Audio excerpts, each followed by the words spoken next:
This video is about Frizzlife pre-filter and an RO unit over there, Frizzlife's P1000, PD1000 something. But before we get into that, let me explain to you the pipes. So all RO units, they come in two pipe sizes, the 10 mm outer diameter and the 6 mm outer diameter.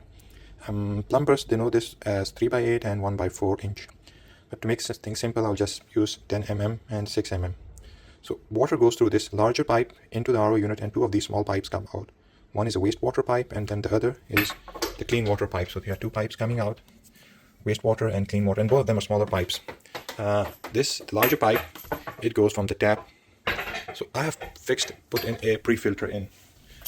Now in an RO system, you need to know that the connections that are going into the RO unit, they should be like really good connectors, push fit, not push fit, compression fit or something like this, screw on. Now why do I use this? Because let me show you. This is my old setup. I used these 10-inch filters, and this was the second stage, and you can see calcification around this. So you need some sort of, and the water we get is clean. It's like really good water in the tap. So if I had used just this filter and used to drink this end of the water to drink, that would be fine. I will not know the difference, but I obviously went and bought an RO unit. Now here's the bit of the technical part. So I bought this Temco log thing. This size pipe is known as 3x4. It is a 1/4 inch less than 1 inch. So it's 25% less than 1 inch. And these are how kitchen faucets are. So this had a removable, aerator, and I removed that. And this thing comes in a custom size. So this will be M20, 22, 24. So it's a certain size. You need to buy it and test it on your faucet. What else is over here is that aerator. It's over now. The new aerator is down here, and it gave a 1x2 inch outlet over here. This pipe is 3x8 inch, the 10 mm thing that I was telling you about. So this is that 10 mm push fit setting, but it's known as 3x8 inch. So I screwed this on. The last time I had a push fit thing, and that thing was dangerous. It could have gone. The tap is on. The water, this line is pressurized right now. If I do like this, water is coming out, but there is also still some amount of water that is going into this. So I leave it on. If I do this, everything is, then the pressure is released. Oh, I think if I do like this, the water just comes out. The pressure inside here isn't affected. Anyhow, I've pressurized the system now. So there's water going in. Why do I need to keep it pressurized? That thing, it runs automatically for 30 seconds every 6 or 12 hours. I don't know, it has some setting to flush the RO system out. Let's come back to this. So I use this unit. It comes with 3x8 to 1x2 adapter. So I use that adapter on this 1x2, and I fitted the 3x8. So now this is a watertight connection. I had a flexible, very good silicone hose. Apparently that hose would shrink over time because I would use hot water over here. So that push fit was going to burst someday out when I wasn't home, and that could have ended dangerously or badly for the house.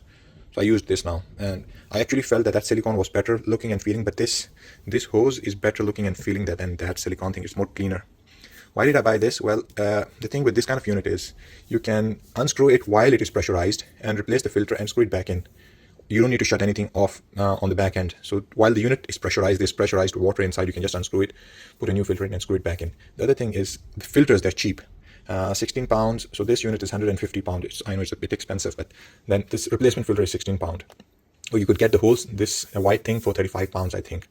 So, and it lasts quite a long while. So this is the DW15. 15, I think, means 15-inch tall. There's another 20-inch version as well. I think that would be this tall. And then there's a 10-inch version, which is maybe, I think, 10 inches as tall as this then.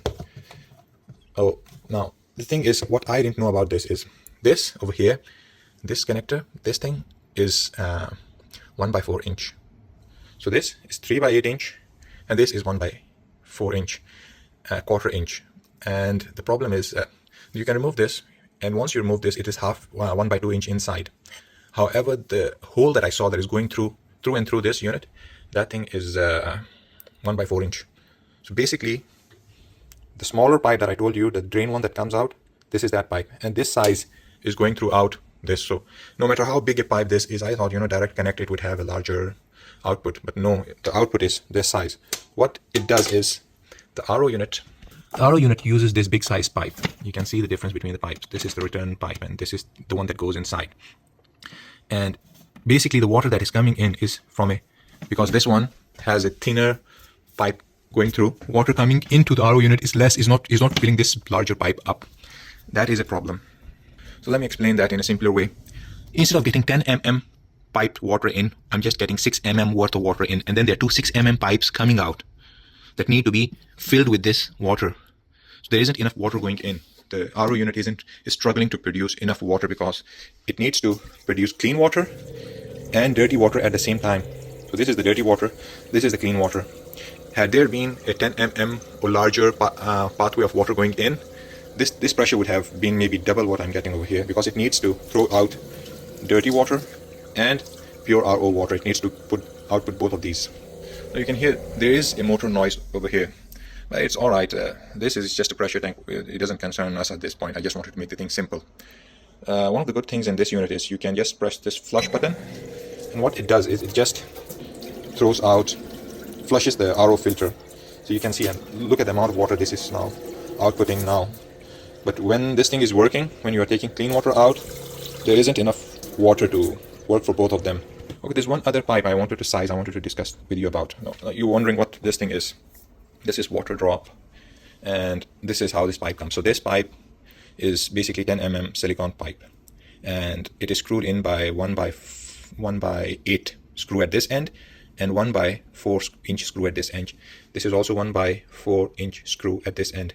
I bought this as male to female 1/4" thing. This adapter is male to female 1/4", and this is Frizzlife's own faucet.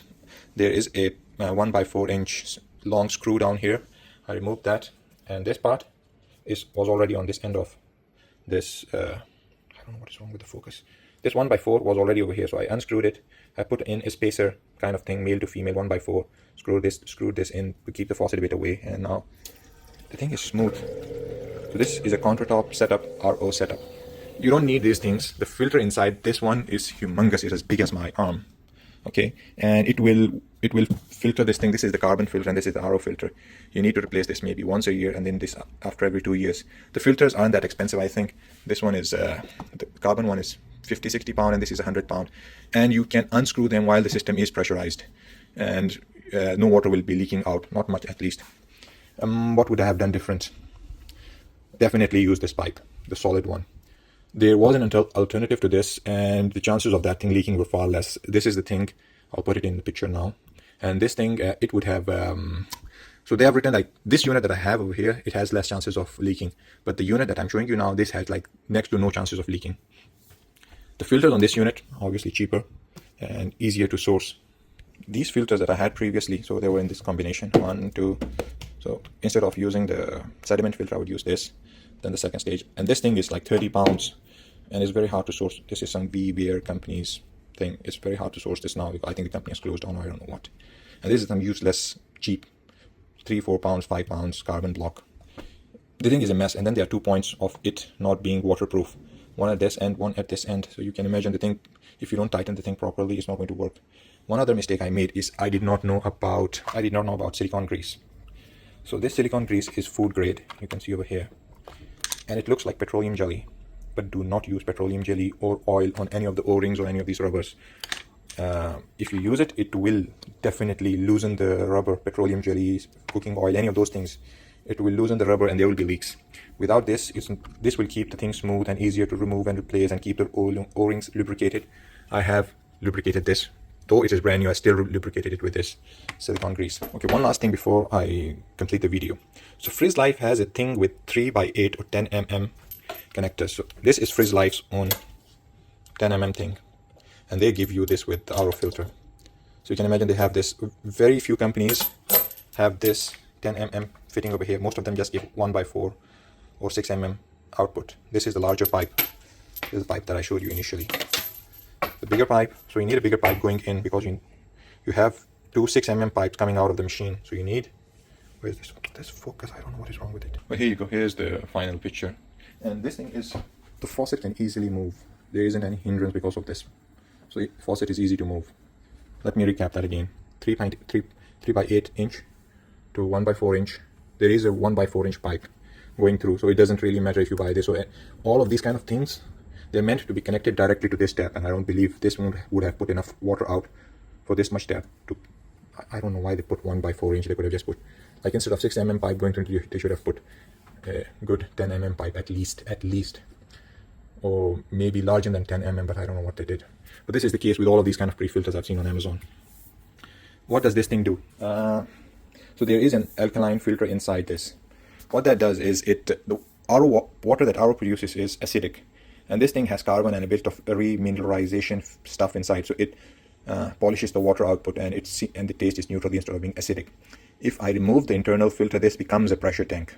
So then if I don't invert it, just remove the filter, screw it back in, this much is air and this much becomes, this acts as a pressure tank in itself if I remove the internal filter.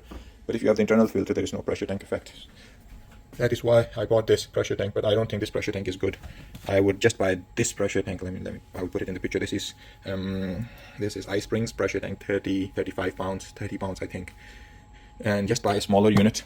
It will run more, fill the tank up with 3 or 4 liters of water, and then you don't need to run the RO unit that regularly. That pump will be enough to for your needs. 3 liters of water in one go. I think that would be better. The only thing I would have done different is bought this filter, pre-filter, and bought this RO unit, and bought this water tank. And I would, for the countertop setup, I would still have opted for this thing. So I would just buy a 1x4" male to female adapter spacer. Basically, I need space. This couldn't connect directly next to the unit, and use the existing this was already connected over here. So unscrew it, put it a bit further away, unscrew the lower end of this, and you're good to go.